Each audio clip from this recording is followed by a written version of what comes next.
5th January 2023 Hindu news റിവ്യൂയിലേക്ക് എല്ലാവർക്കും സ്വാഗതം. ആദ്യത്തെ ന്യൂസ് എന്ന് പറയുന്നത് centre clears ₹19,744 crore green hydrogen mission. ഇതെന്തുമായി ബന്ധപ്പെട്ടാണ്? ഗ്രീൻ ഹൈഡ്രജൻ മിഷനുമായിട്ട് ബന്ധപ്പെട്ടതാണ്. സെൻറ്റർ ക്ലിയർ ചെയ്യാണ് ഇങ്ങനൊരു മിഷൻ ഇംപ്ലിമെൻറ്റേഷനെ.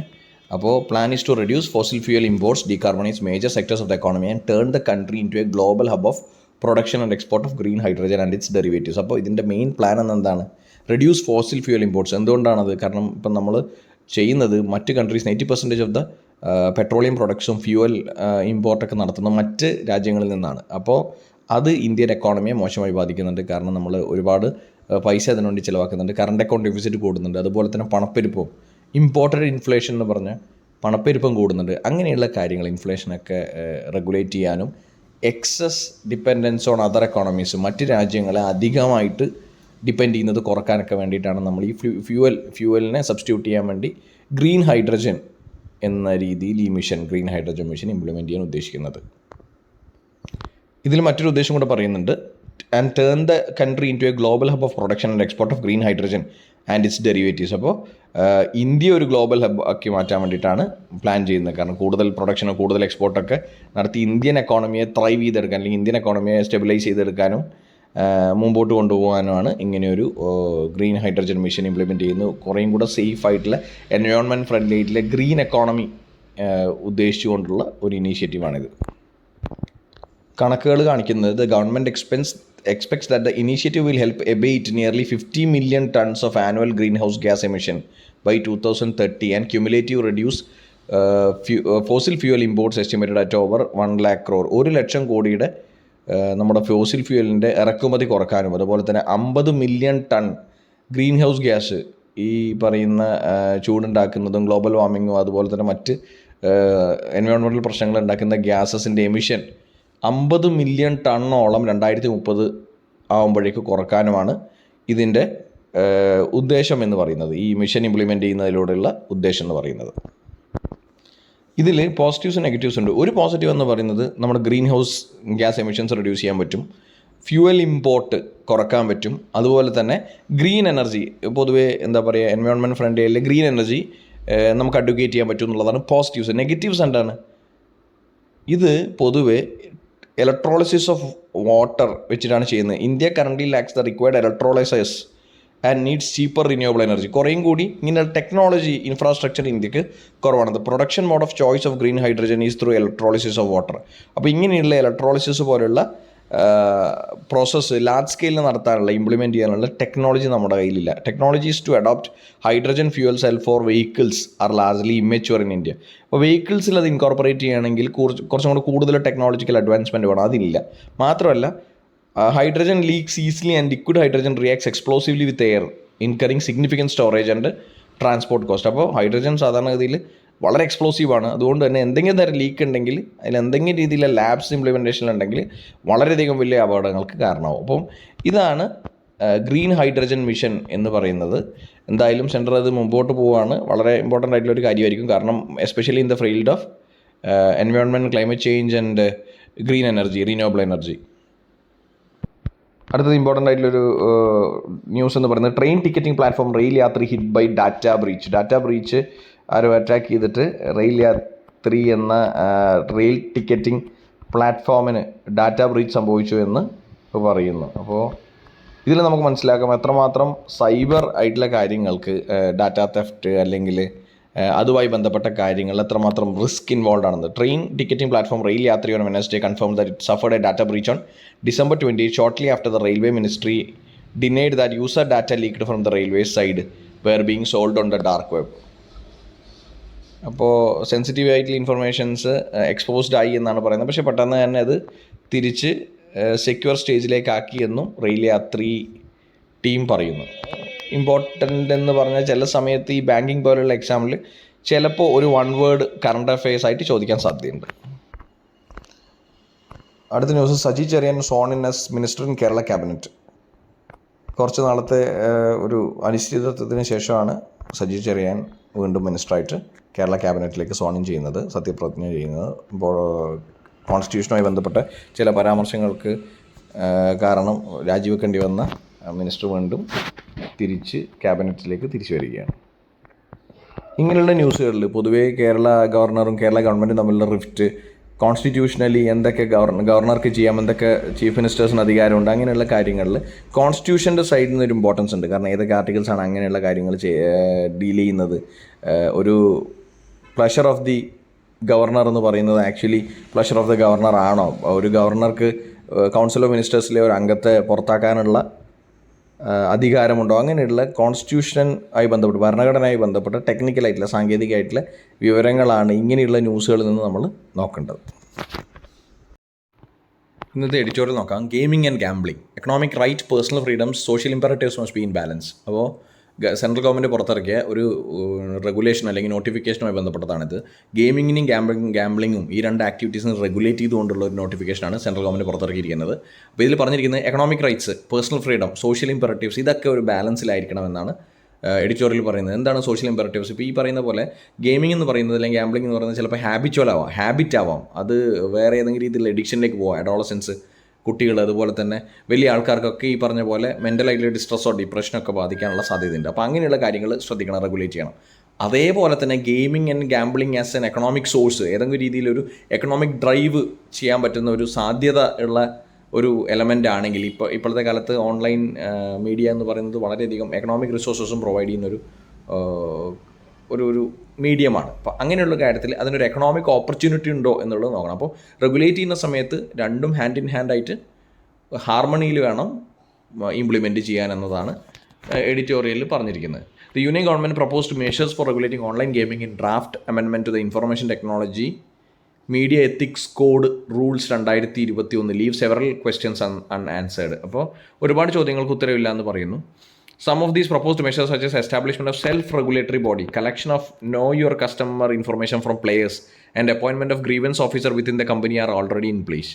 അപ്പോൾ ഇതിൽ ചില റൂൾസ് എന്ന് പറയുന്നത് KYC വാങ്ങുക. ഇപ്പോൾ ബാങ്കിലാണ് നമ്മൾ KYC, no your customer norms കേട്ടിട്ടില്ല. അപ്പോൾ അതുപോലെ തന്നെ ഈ ഓൺലൈനായിട്ടുള്ള ഗെയിംസ് അല്ലെങ്കിൽ ഗാംബ്ലിംഗ് കളിക്കുന്ന ആൾക്കാരുടെ അടുക്കുന്നത് KYC വാങ്ങുക, ഡീറ്റെയിൽസ് വാങ്ങുക, കസ്റ്റമർ ഐഡൻറ്റിഫിക്കേഷൻ അല്ലെങ്കിൽ പ്ലെയർ ഐഡൻറ്റിഫിക്കേഷൻ എന്ന രീതിയിൽ. അതുപോലെ തന്നെ സെൽഫ് റെഗുലേറ്ററി ബോഡി എന്താ പറയുക, ഫോം ചെയ്യാൻ വേണ്ടി പറയുക. അപ്പോൾ ഇങ്ങനെയുള്ള റെഗുലേഷൻസ് ഓൾറെഡി ഇൻ പ്ലേസ് ആണ്. ഇപ്പോൾ തമിഴ്നാട് പോലെയുള്ള സ്റ്റേറ്റുകളിൽ എന്താ പറയുന്നത്, അവർക്ക് കുറച്ചുകൂടെ സ്ട്രിക്റ്റർ ആയിട്ടുള്ള നോംസ് വേണം എന്നാണ് പറയുന്നത്.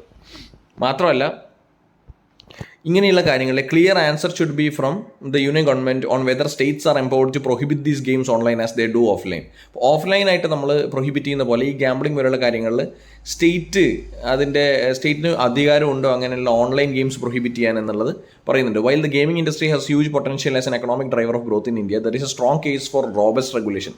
എപ്പോഴാണ് ഇതൊരു ബാലൻസ്ഡ് റെഗുലേറ്റ് ചെയ്യേണ്ടത്? ഇതിൽ പറയുന്നത് പോലെ ഗെയിമിംഗ് ഇൻഡസ്ട്രിക്ക് ഒരു ഹ്യൂജ് പൊട്ടൻഷ്യൽ ഉണ്ട്. അപ്പോൾ നമ്മൾ ഒറ്റയടിക്ക് എല്ലാ രീതിയിലും റെഗുലേറ്റ് ചെയ്ത് കഴിഞ്ഞാൽ അതിൻ്റെ പൊട്ടൻഷ്യൽ താഴെ പോകും. കാരണം ഇത് ചിലപ്പോൾ ഒരു എക്കണോമിക് ഡ്രൈവറോ അല്ലെങ്കിൽ എക്കണോമിക് ഗ്രോത്ത് സ്റ്റിമുലസോ ആവാൻ സാധ്യതയുള്ളൊരു ഏരിയ ആയിരിക്കും. ചിലപ്പോൾ അങ്ങനെ സ്ട്രിഞ്ചൻ്റ് ആയിട്ടുള്ള റെഗുലേഷൻസ് വന്നു കഴിഞ്ഞാൽ ചില സമയത്ത് ഇതിൻ്റെ പൊട്ടൻഷ്യൽ നഷ്ടപ്പെട്ടു പോകുക, അതുവഴി എക്കണോമിക് സ്ലോ ഡൗൺ ഉണ്ടാവാൻ സാധ്യതയുണ്ട്. കാരണം ഇപ്പോൾ പുതിയ ഏറയിൽ ഒരുപാട് പുതിയ ജോലികളും പുതിയ രീതിയിലുള്ള എക്കണോമിക് ഡ്രൈവർ എലമെൻസും വന്നിട്ടുണ്ട്. അപ്പോൾ അങ്ങനെയുള്ള കാര്യങ്ങളെ എഫക്റ്റീവായിട്ട് യൂട്ടിലൈസ് ചെയ്യണം എക്കണോമിക് ഗ്രോത്തിന് വേണ്ടി എന്ന് നമ്മൾ ഓർക്കേണ്ടതാണ്. Of skill or chance all online games impact individuals and society in a short and long term. അപ്പോൾ ഏത് രീതിയിലാണ് പോസിറ്റീവായിട്ടും നെഗറ്റീവായിട്ടും ഇതിനൊരു ഇമ്പാക്റ്റ് ഉണ്ടെന്ന കാര്യത്തിൽ സംശയമില്ല. The government has indicated that the definition of an online game, which is limited in the draft amendment to vagary platforms, may be expanded in future to include all games broadly. Societies around the world have grappled with the effect of video games on young players and the addictive cycles that some gamers can get in. അപ്പോൾ എല്ലാ സൊസൈറ്റിക്കും അതൊരു ചലഞ്ചാണ്. അതായത് adolescence, അതുപോലെ തന്നെ youth ഒക്കെ ഈ പറഞ്ഞ പ്രൊഡക്റ്റീവായിട്ടുള്ള സമയം മുഴുവൻ സമയം ഇങ്ങനെയുള്ള കാര്യങ്ങളിൽ ഏർപ്പെടുക എന്ന് പറയുന്നത് ഏതൊരു എക്കോണമിക്കും ഏതൊരു സൊസൈറ്റിക്കും ഒരു ചലഞ്ചാണ്. ഇപ്പോൾ ചൈന ഒരു എക്സാമ്പിൾ പറയുന്നുണ്ട്. In China for instance has limited the number of hours that young gamers are allowed to play daily after which they are locked out of the day. അപ്പോൾ അവർക്കൊരു സമയപരിധി ഉണ്ടെന്ന് പറയുന്നു യങ് പ്ലേയേഴ്സിന്. അവർക്ക് ഈ സമയം കഴിഞ്ഞ് കഴിഞ്ഞാൽ അവരുടെ ഓട്ടോമാറ്റിക്കലി ലോഗൗട്ട് അവർക്ക് കളിക്കാൻ പറ്റില്ല. അപ്പോൾ അങ്ങനെ ഒരു റെസ്ട്രിക്ഷൻ കൊണ്ടുവന്നിട്ടുണ്ട്. Care and restraint must be exercised when pondering similar steps in India lest the government introduces uncertainty for both small and domestic game developers and large international studios with Indian audiences. The government has said that goal is to facilitate industry and not hinder the growth. അപ്പോൾ ഇതൊരു ഇൻഡസ്ട്രിയാണ്, economic driving ഫോഴ്സാണ്, അതുപോലെ തന്നെ പുതിയൊരു വെഞ്ചറാണ്. അപ്പോൾ അങ്ങനെയുള്ള കാര്യങ്ങളിൽ ഒരു പുതിയ ഓപ്പർച്യൂണിറ്റിയാണ്. അപ്പോൾ ഇങ്ങനെയുള്ളൊരു ഫീൽഡിനെ ആ ഗ്രോത്തിനെ ഹിൻഡർ ചെയ്യാനല്ല, അതിനെ താഴ്ത്താനോ അല്ലെങ്കിൽ അതിനെ ഡിക്ലൈൻ ചെയ്യാനോ അല്ല, മറിച്ച് അതിനെ ഫെസിലിറ്റേറ്റ് ചെയ്യാണ്. നല്ല റെഗുലേഷൻസ് എപ്പോഴും എന്താണ്, നല്ല ഗ്രോത്തിനും ഇംപ്ലിമെൻറ്റേഷനും അതുപോലെ തന്നെ ഗുഡ് കണ്ടക്റ്റിനും വഴിതെളിക്കുന്നതാണ്. അപ്പോൾ അങ്ങനെയുള്ള കാര്യത്തിൽ ഇതിനെ ഒന്നും കർബ് ചെയ്യാനുള്ള മെഷറല്ല, ഒരു റെസ്ട്രിക്റ്റീവ് മെഷറല്ല, മറിച്ച് ഫെസിലിറ്റേറ്റ് ചെയ്യാനാണെന്നാണ് ഗവൺമെൻറ് ഇതിനെ പറഞ്ഞിരിക്കുന്നത്. അപ്പോൾ there should be a widespread public consultation to ensure the economic rights, individual freedom and social imperatives remain in balance. അപ്പോൾ ഇത്രയും കാര്യങ്ങൾ ബാലൻസിൽ ഉണ്ടാവണം മാത്രം. സോഷ്യൽ പാരാമീറ്റേഴ്സും ആലോചിക്കണം, അതുപോലെ തന്നെ എക്കണോമിക് പാരാമീറ്റേഴ്സും. ഓപ്പർച്യൂണിറ്റി ആണെങ്കിൽ അതിനെ ത്രൈവ് ചെയ്യാൻ സമ്മതിക്കണം, അല്ലെങ്കിൽ എക്കണോമിക് ഡെവലപ്മെൻറ്റിന് ഡ്രൈവറായിട്ട് നിൽക്കുന്ന ഒരു എലമെൻറ്റിനെ അല്ലെങ്കിൽ ഒരു ഫീൽഡിനെ തകർത്ത് കളയരുത്. അപ്പോൾ സോഷ്യൽ പാരാമീറ്റേഴ്സും ഇമ്പോർട്ടൻ്റ് ആണ്, അതുപോലെ തന്നെ എക്കണോമിക് സൈഡും ഇമ്പോർട്ടൻ്റ് ആണെന്ന് ഈ എഡിറ്റോറിയലിൽ പറയുന്നു. ഇതാണ് ഗെയിമിംഗ് ആൻഡ് ഗാംബ്ലിംഗ് എന്ന രീതിയിൽ പുതിയതായി വന്ന റെഗുലേഷൻസിൻ്റെ ഒരു ജിസ്റ്റ് എന്ന് പറയുന്നത്. അടുത്തത് ജല്ലിക്കെട്ടിനെ കുറിച്ചുള്ള ഒരു ആർട്ടിക്കിളാണ്. ഇത് കൾച്ചറൽ പ്രാക്ടീസ് ആണോ ക്രൂവൽറ്റി ആണോ എന്നുള്ള analysis. Jallikattu cultural practice or cruelty? Why did the supreme court quash the Tamil Nadu regulation of Jallikattu act in 2009? In 2014, what has been the stand of the government on Jallikattu? Can the event be recognized as a collective cultural and traditional right of the state of Tamil Nadu? അപ്പോൾ എന്ത് രീതിയിലാണ് എന്താ പറയുക ജല്ലിക്കെട്ടിനെ നമ്മൾ കാണേണ്ടത് എന്നാണ്. അതൊരു cruelty ആയിട്ടാണോ അല്ല അതൊരു കൾച്ചറൽ എലമെൻ്റ് ആയിട്ടാണോ എന്നാണ്. നമ്മൾ ജസ്റ്റ് എന്താണ് ജല്ലിക്കെട്ട് നോക്കിയിട്ട് പോവാം. Jallikattu is a religious and cultural event celebrated by the people of Tamil Nadu. Describing Jallikattu as a tool for conserving this precious indigenous breed of livestock, the government argued that the traditional event did not violate principles of compassion and humanity. It added that any ban on such a practice would be viewed as hostile to culture and against sensitivities of the community. അപ്പോൾ ഒരു community അതിൻ്റെ cultural ആയിട്ടുള്ള aspects save ചെയ്യാൻ വേണ്ടിയിട്ടുള്ള scenario ആണ് ഇത്. അല്ലാതെ ജല്ലിക്കെട്ട് എന്ന് പറയുന്നത് ആനിമൽസിനോടുള്ള ക്രൂവൽറ്റി അല്ല, അതൊരു കൾച്ചറൽ എലമെൻറ്റ് മാത്രമാണെന്നാണ് പറയുന്നത്. It's a cultural event celebrated by the people of Tamil Nadu. അപ്പോൾ ഏതെങ്കിലും രീതിയിൽ അതിൽ കമ്പാഷനോ ഹ്യൂമാനിറ്റിയോ ഒന്നും ഇല്ലാത്തതില്ല, എല്ലാം അതുപോലെ കൺസർവ് ചെയ്തിട്ടാണ് കാര്യങ്ങൾ ചെയ്യുന്നതെന്ന് പറഞ്ഞു. It added that any ban on such a practice would be viewed as a hostile to culture against the sensitivities of the community. അപ്പോൾ ആ കമ്മ്യൂണിറ്റീൻ്റെ വികാരത മാനിക്കാതെ ആയിരിക്കണം അത് ബാൻ ചെയ്യാനുള്ള ശ്രമമുണ്ടെങ്കിൽ അത് ഉണ്ടായിട്ടുണ്ടാവും. അതുകൊണ്ട് അത് ബാൻ ചെയ്തിട്ടില്ല. ബാൻ ചെയ്യാനുള്ള കാരണം എന്ന് പറയുന്നത് ഇങ്ങനെയുള്ള പ്രിവെൻഷൻ ഓഫ് ആനിമൽസും അതുപോലെ തന്നെ prevention of cruelty towards animals ഒക്കെയാണ്. പക്ഷേ അവരത് പറയുന്നത് എന്താണ്, അതങ്ങനെയല്ല, അതൊരു കൾച്ചറൽ എലമെൻ്റ് ആണെന്ന് പറയുന്നു. അടുത്ത ന്യൂസ് എന്ന് പറയുന്നത് why has a high power Ladakh committee been formed. അപ്പോൾ ഒരു ഹൈ പവർഡ് കമ്മിറ്റി ലഡാക്കിൽ ഫോം ചെയ്തിട്ടുണ്ട്. യൂണിയൻ ടെറിട്ടറി ആയിട്ട് മാറ്റിയതിന് ശേഷം എപ്പോഴുള്ളൊരു റിക്വസ്റ്റ് ആയിരുന്നു 6th schedule of the Indian കോൺസ്റ്റിറ്റ്യൂഷനിൽ ഈ UT കൂടെ ആഡ് ചെയ്യണം. കാരണം സ്പെഷ്യൽ സ്റ്റേറ്റസിന് വേണ്ടിയിട്ട്. കാരണം 370 ഒരു സ്പെഷ്യൽ സ്റ്റേറ്റസ് ആയിരുന്നു, അത് എടുത്തു കളഞ്ഞപ്പോൾ കൂടുതൽ ഓട്ടോണോമിക്കും കൂടുതലായിട്ടുള്ള സ്വയം ഭരണത്തിനൊക്കെ വേണ്ടിയിട്ടാണ് ഈ ഒരു റിക്വസ്റ്റ് ചെയ്തുകൊണ്ടിരിക്കുന്നത്. അപ്പോൾ ഇപ്പോൾ ഒരു ഹൈ പവർഡ് കമ്മിറ്റി ലഡാക്കിൽ ഫോം ചെയ്തിട്ടുണ്ട് എന്ന് പറയുന്നത്. പക്ഷേ അൺക്ലിയർ ആണ് എന്താണ് ഒബ്ജക്റ്റീവ് എന്നുള്ളത്. 6th ഷെഡ്യൂൾ എന്താണ്? The 6th schedule under the article 244 of the constitution protects the autonomy of tribal populations through creation of autonomous development councils which can frame laws on the land. പ്രത്യേകിച്ച് കാര്യമില്ല. കാരണം 6th schedule എന്ന് പറയുന്നത് tribal കമ്മ്യൂണിറ്റീനെ protect ചെയ്യാൻ വേണ്ടിയിട്ട് അവിടെ കുറച്ചും കൂടെ കൂടുതൽ ഭരണവും മറ്റ് കൺട്രോളൊക്കെ അവരുടെ കയ്യിൽ തന്നെ ഏൽപ്പിക്കുന്നു. ഓട്ടോണോമസ് കൗൺസിൽസ് ഒക്കെ ഉണ്ടാക്കിയിട്ട് അവരുടെ കയ്യിൽ ഏൽപ്പിക്കുന്നൊരു ഏർപ്പാടാണ്. അത് തന്നെയാണ് ഇവരും ചോദിച്ചിരിക്കുന്നത്. പക്ഷേ ഈ ഹൈ പവർഡ് കമ്മിറ്റിയുടെ ഉദ്ദേശം എന്താണെന്ന് മനസ്സിലാവുന്നില്ല. However the members of the new committee state that the MHA order instituting the committee is not clear as it avoids any mention of the primary demand for inclusion under the 6th schedule. അപ്പോൾ ഇതിൽ ഗവൺമെൻറ്റിൻ്റെ stand എന്ന് പറയുന്നത് അവർ 6th ഷെഡ്യൂളിൽ ലഡാക്കിനെ add ചെയ്യില്ല എന്ന് പറയുന്നുണ്ട്. അപ്പോൾ പിന്നെ ഹൈ പവർഡ് കമ്മിറ്റീൻ്റെ ഉദ്ദേശം എന്ന് പറയുന്നത് എന്തൊക്കെയാണ് ഹൈ പവർഡ് കമ്മിറ്റീൻ്റെ ഒബ്ജക്റ്റീവ്സ് എന്നത് അൺക്ലിയർ എന്ന രീതിയിൽ പറയുന്നുണ്ട്.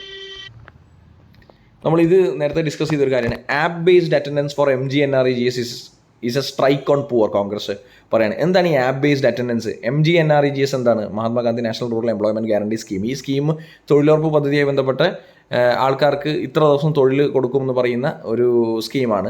ഇതിൻ്റെ ഒരു പ്രശ്നം ഇപ്പോൾ ആപ്പ് ബേസ്ഡ് ആയിട്ടുള്ള അറ്റൻഡൻസ് രജിസ്റ്റർ ചെയ്യണമെന്ന് പറയുന്നുണ്ട്. പൊതുവേ ഒരു ഓർഗനൈസ്ഡ് ആയിട്ടുള്ള ജോലി, ടൈം ഫിക്സ്ഡ് ആയിട്ടുള്ള ഒരു ജോലിക്ക് നമുക്ക് അറ്റൻഡൻസ് എടുക്കുന്നതിന് പ്രശ്നമില്ല. കാരണം ഇന്ന സമയം മുതൽ ഇന്ന സമയം വരെ ഓഫീസിൽ ഉണ്ടാവുകയോ മറ്റ് എന്താ പറയുക ടൈം റെഗുലേഷൻസ് ഉണ്ടാവുകയോ ചെയ്യും. പക്ഷേ ഇതൊന്ന് ആലോചിച്ച് നോക്കൂ, ഇതൊരു എന്താ പറയുക ഓർഗനൈസ്ഡ് ആയിട്ടുള്ളൊരു ജോലിയല്ല, ഇതൊരു മാനുവൽ ലേബറാണ്. അപ്പോൾ ഈ മാനുവൽ ലേബർ ഏതെങ്കിലും ഒരു സമയത്ത് ഒരു ഫ്ലെക്സിബിലിറ്റി ആയിരുന്നു ഇതിൻ്റെ ഒരു പോസിറ്റീവ് എന്ന് പറയുന്നത് ഈ MGNREGSൻ്റെ. അപ്പോൾ അറ്റൻഡൻസ് എടുക്കുന്ന സമയത്ത് നെറ്റ്വർക്ക് ഇഷ്യൂസ്, അതുപോലെ തന്നെ റെഗുലർ ഫിക്സഡ് ടൈം ഇല്ലാത്തൊരു സമയത്ത് എങ്ങനെ അറ്റൻഡൻസ് സാധ്യമാവും, അങ്ങനെയുള്ള ഒരുപാട് ഹേർഡിൽസ് ഈ പറഞ്ഞ ആപ്പ് ബേസ്ഡ് ആയിട്ടുള്ള അറ്റൻഡൻസ് ഉണ്ട്. പല സ്ഥലങ്ങളിലും ഇപ്പോൾ ജാർഖണ്ഡിലും കേരളത്തിലൊക്കെ പല റിമോട്ട് ഏരിയാസിലും നെറ്റ്വർക്ക് കണക്ടിവിറ്റീനെ കുറിച്ച് പറയുന്നുണ്ട്. കാരണം ആ സമയത്ത് ആപ്പിൽ രജിസ്റ്റർ ചെയ്യാൻ പറ്റിയില്ലെങ്കിൽ എന്ത് ചെയ്യും? ഇപ്പോൾ ജിയോ ടാഗിങ്ങും ഡിജിറ്റൽ അറ്റൻഡൻസ് ഒക്കെയാണ് ഈ പുതിയ ആപ്പ് ബേസ്ഡ് സൊല്യൂഷൻ്റെ കാര്യം. ഇത് വരാൻ തന്നെ കാരണം ഒരുപാട് ഡൈവേർഷൻ ഓഫ് ഫണ്ട്സ് നടക്കുന്നുണ്ട് എന്ന് പറയുന്നു, ഫ്രോഡ് നടക്കുന്നുണ്ടെന്ന് പറയാം MGNREGSൽ. അപ്പോൾ അതിനാണ് ഈ ആപ്പ് ബേസ്ഡ് ആയിട്ടുള്ള സൊല്യൂഷൻ വന്നിരിക്കുന്നത്. പക്ഷേ അത് എഫക്റ്റീവ് ആവണമെങ്കിൽ എന്താണ്, ഈ പറയുന്ന ലേബറേഴ്സിന് അത് ഫ്ലെക്സിബിൾ ആവും, ഈസി ആവും ചെയ്യണം. നേരെ മറിച്ച് കോംപ്ലിക്കേറ്റഡ് ആക്കി കഴിഞ്ഞാൽ വളരെയധികം ഇമ്പോർട്ടൻ്റ് ആയിട്ടുള്ള ഇങ്ങനെയുള്ള സ്കീമുകൾക്ക് എഫക്റ്റീവ്നെസ് ഇല്ലാതെയാവും.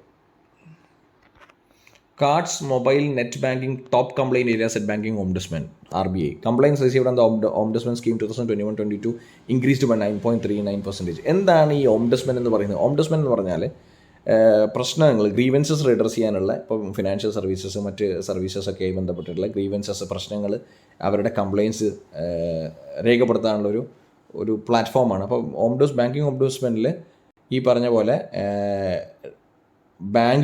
അതത് ബാങ്കുകളിൽ നിന്ന് പരിഹാരം ഇല്ലാത്തതിനെയാണ് തിരിച്ച് റിപ്പോർട്ട് ചെയ്ത് ബാങ്കിങ് ഓംബുഡ്സ്മാനിൽ പോയി അതിന് പരിഹാരം ഉണ്ടാക്കുന്നത്. അതിൽ ഏറ്റവും ഇമ്പോർട്ടൻ്റ് ആയിട്ടുള്ള കംപ്ലയിൻസ് റിസീവ് ചെയ്തിരിക്കുന്ന ഏരിയ എന്ന് പറയുന്നത് cards, mobile banking, net banking ആണ് ടോപ്പ് കംപ്ലയിൻറ്റ് ഏരിയാസിൽ. അതിൻ്റെ കൂടെ ഇത്തവണ ഇൻക്രീസ് ചെയ്തു എന്ന് പറയുന്നത് 2021-22 കംപ്ലയിൻസ് റിസീവ് ചെയ്തതിൻ്റെ എണ്ണം കൂടുതലാണെന്ന് പറഞ്ഞു, ഇൻക്രീസ്ഡ് ബൈ 9.39%. ഇന്നത്തെ ഹിന്ദു ന്യൂസ് റിവ്യൂയുടെ അവസാനിച്ചിരിക്കുകയാണ്. Thank you so much for listening to the video. എല്ലാവരും വീഡിയോ കാണണം, ഷെയർ ചെയ്യണം, സബ്സ്ക്രൈബ് ചെയ്യണം. അപ്പോൾ നാളെ കാണാം. Bye, take care.